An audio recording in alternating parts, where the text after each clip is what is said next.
ఉద్యమం తర్వాత 10 ఏళ్ల పరిపాలన 25 సంవత్సరాల సుదీర్ఘ ప్రస్థానం ఈ గులాబీ జెండాది.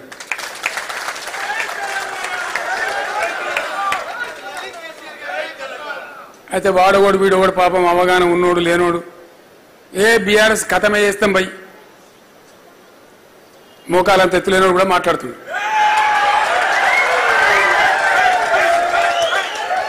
అట్లా కథమవుతుందా? గంట అల్గా కథమవుతుంది. ఇంత వ్యవస్థీకృతమైన పోరాటం ఇంత ఏర్లు 25 సంవత్సరాల వృక్షం కదా బీఆర్ఎస్ అంటే. ఒక రోజు కాదు కదా, ఒక మహా వృక్షం అయిపోయాయి, ఒక సముద్రం అయిపోయాయి. అసెంబ్లీ ఎన్నికల మనం ఓడిపోయినాం. సరే కొంత నైరాశ్యం వస్తుంది కదా సహజంగానే.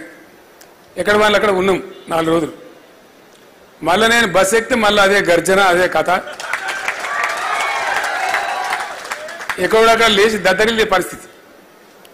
అంటే విషయం ఏంటంటే అంత రూట్స్ ఉన్నటువంటి అన్న పునాదులు ఉన్నటువంటి ఇవి వచ్చేటివి టెంపరీ సెట్ బ్యాక్స్, చాలా చిన్న విషయాలు.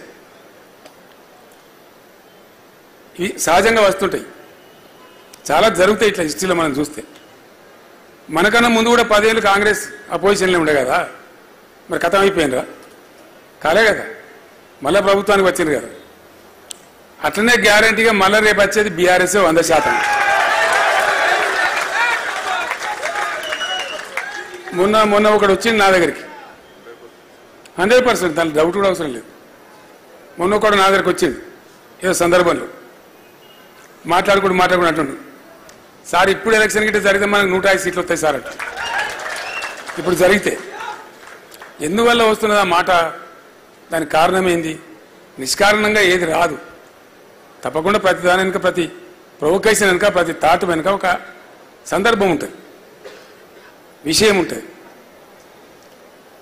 మనం ఏం చేసినాం? డంబాచారాలకో పిఆర్ స్టంట్లకో పిచ్చి పిచ్చి కథలకో కాకుండా తదేక దీక్షతోని వెనుకబడ్డ ఈ తెలంగాణ, ఆగమైన ఈ తెలంగాణ ఎట్లన్నా చేసి గడ్డకు పడాలి, ఒక ఆ పని చేసినాం మనం 10 ఏళ్ళు. నిరంతరం అదే పని.